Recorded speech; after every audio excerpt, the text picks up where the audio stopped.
ಅಂಜನೇಯನ ಕೊನೆಯ ದಿನ ಭಾಗ 1 ಅಂಜನೇಯನ ಭರವಸೆಯ ಸೇವೆ.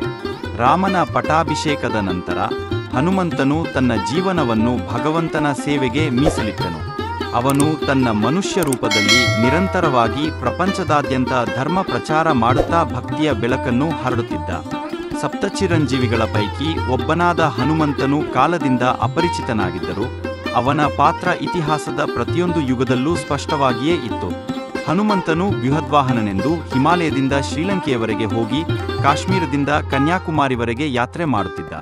ಬಲ, ಶಕ್ತಿ, ಭಕ್ತಿ, ಶ್ರದ್ಧೆ, ಸಂಯಮ ಎಲ್ಲದರ ಪ್ರತೀಕವಾಗಿದ್ದ ಹನುಮಂತನು ರಾಮನ ಕಥೆಗಳನ್ನು ಮಕ್ಕಳಿಗೆ, ಧರ್ಮದ ಪಾಠವನ್ನು ಯೋಗಿಗಳಿಗೆ, ಶಕ್ತಿಯ ಪಾಠವನ್ನು ರಾಜರಿಗೆ ನೀಡುತ್ತಿದ್ದ. ಭಾಗ 2 ಕಾಲಚಕ್ರದ ಮೋಹ. ಯುಗ ಬದಲಾಯಿತೆಂದು ತಿಳಿದರೂ ಹನುಮಂತನ ಮನಸ್ಸಿನಲ್ಲಿ ಒಂದು ಮಾತ್ರ ಅಕ್ಷಯವಾಗಿತ್ತು, ರಾಮನ ಸ್ಮರಣೆ. ಕಾಲ ಯುಗಾಂತರವಾಗಿ ಸಾಗಿದರೂ ಹನುಮಂತನ ಮನಸ್ಸು ಮಾತ್ರ ನಗ್ವೇದದಂತೆ ಶಾಶ್ವತವಾಗಿತ್ತು. ಆದರೆ ಕಲಿಯುಗ ಪ್ರಾರಂಭವಾದಾಗ ಅವನು ಪ್ರಪಂಚದ ಬದಲಾಗುತ್ತಿರುವ ನಿಸರ್ಗ, ದುರ್ಮಾರ್ಗ, ಆಧ್ಯಾತ್ಮಿಕ ಕುಸಿತವನ್ನು ನೋಡಿಯೇ ಬೆಚ್ಚಿಬಿದ್ದ. ಅವನು ಅನೇಕ ಮಂದಿರಗಳಲ್ಲಿ ಪ್ರವಚನಗಳನ್ನು ನೀಡುತ್ತಿದ್ದ. ಭಾಗ 3 ವಿಶ್ರಾಂತಿ ಪಡೆಯುವ ತೀರ್ಮಾನ. ಹನುಮಂತನು ಒಂದು ದಿನ ತಪಸ್ಸಿನಲ್ಲಿ ಕುಳಿತ. ಆತನು ಆತನ ದೇಹ ಮತ್ತು ಮನಸ್ಸಿಗೆ ಶ್ರದ್ಧಾ ಮತ್ತು ಶಾಂತಿಯ ಅಗತ್ಯವಿದೆ ಎಂದು ಭಾವಿಸಿದ. ಆತನು ಹಿಮಾಲಯದ ಒಂದು ಶುದ್ಧ ಗುಹೆಗೆ ತೆರಳಿದ. ಅಲ್ಲಿ ತಪಸ್ಸು ಮಾಡಲು ಕುಳಿತ.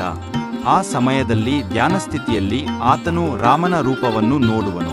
ರಾಮನು ಕೃಪಾದೃಷ್ಟಿಯಿಂದ ಹೇಳಿದನು, ಹನುಮನೇ, ನನ್ನ ಸೇವೆಯಲ್ಲಿ ನೀನು ಶ್ರೇಷ್ಠ. ಆದರೆ ಈಗ ನೀನು ಕಾಲಕ್ಕೆ ಮೀರಿ ಹೋಗಿದ್ದೀಯ. ಈ ದೇಹವನ್ನು ಮುಕ್ತಗೊಳಿಸಿ ನನ್ನ ರೂಪದಲ್ಲಿ ಶಾಶ್ವತವಾಗು. ಭಾಗ 4 ಅಂಜನೇಯನ ಅಂತರ್ಧಾನ. ಒಂದು ನಿಶ್ಶಬ್ದ ರಾತ್ರಿ ಅಂಜನೇಯನು ತಪಸ್ಸಿನಲ್ಲಿ ಧ್ಯಾನಸ್ಥಿತಿಯಲ್ಲಿ ಆವರ್ತನವಾಗಿದ್ದ. ಆ ಸಂದರ್ಭದಲ್ಲಿ ಆತನ ಸುತ್ತಲಿನ ಪ್ರಕೃತಿಯೆಲ್ಲ ಮೌನದಲ್ಲಿ ನಿಂತಿತು. ನದಿ ಹರಿಯುವುದು ನಿಲ್ಲಿತು. ಗಾಳಿಯ ಸದ್ದು ಇಲ್ಲ. ಆಕಾಶದ ನಕ್ಷತ್ರಗಳೆಲ್ಲ ಜುಗಲಬಂದಿಯಂತೆ ಮಿಂದಳೆದವು. ಹನುಮಂತನು ಅಕ್ಷಯ ರೂಪದಲ್ಲಿ ತನ್ನ ದೇಹವನ್ನು ಅಗ್ನಿಗೆ ಅರ್ಪಿಸಿದ. ಆಗ ಅವನ ದೇಹದಿಂದ ಒಂದು ಜ್ಯೋತಿ ಎದ್ದು ಬಂತು. ಆ ಜ್ಯೋತಿ ರಾಮನ ಹೃದಯದಲ್ಲಿ ಲೀನವಾಯಿತು. ಅಂಜನೇಯನು ಮರಣ ಹೊಂದಲಿಲ್ಲ, ಆತನು ಲೀನನಾದ. ಅವನು ಪರಮಾತ್ಮನೊಂದಿಗೆ ಒಂದಾದನು. ಭಾಗ 5 ಅಂಜನೇಯ ಧ್ಯಾನಪೀಠ. ಅವನ ತಪಸ್ಸಿನ ಸ್ಥಳದಲ್ಲಿ ಕೆಲವರೆಗೆ ಬೆಳಕು ಹೊಳೆಯುತ್ತಿತ್ತು.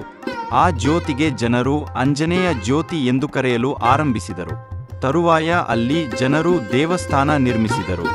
ಅದು ಇಂದು ಅಂಜನಾದ್ರಿ ಎಂದು ಪ್ರಸಿದ್ಧವಾಗಿದೆ. ಅವನಿಗೆ ಅಂತ್ಯವಿಲ್ಲ. ಅವನು ಎಲ್ಲಾದರೂ ಭಕ್ತನ ಕರೆಯ ಮೇಲೆ ಪ್ರತ್ಯಕ್ಷನಾಗುತ್ತಾನೆ ಅನ್ನೋದು ನಮ್ಮ ನಂಬಿಕೆ. ಉಪಸಂಹಾರ. ಹನುಮಂತನ ಜೀವದ ಸಾರ. ಅಂಜನೇಯನ ಕೊನೆಯ ದಿನ ಎನ್ನುವುದು ದೇಹ ತ್ಯಾಗವಾಗಬಹುದು, ಆದರೆ ಆತನು ಅಮರ. ಅವನ ಶಕ್ತಿ ನಮ್ಮ ನಾಡಿನಲ್ಲಿ, ನಡಿಗೆಯಲ್ಲಿ, ಪ್ರಾರ್ಥನೆಗಳಲ್ಲಿ ಮತ್ತು ರಾಮನ ನಾಮದಲ್ಲಿ ಜೀವಂತವಾಗಿದೆ. ಇಂತಹ ಇನ್ನೂ ಹೆಚ್ಚಿನ ಅನಿಮೇಟೆಡ್ ವಿಡಿಯೋಗಳಿಗೆ ಅನಿಮೇಷನ್ ಬಾಕ್ಸ್ ಚಾನಲ್ ಸಬ್ಸ್ಕ್ರೈಬ್ ಮಾಡಿ. ಪ್ಲೀಸ್ ಸಬ್ಸ್ಕ್ರೈಬ್ ಮಾಡಿ.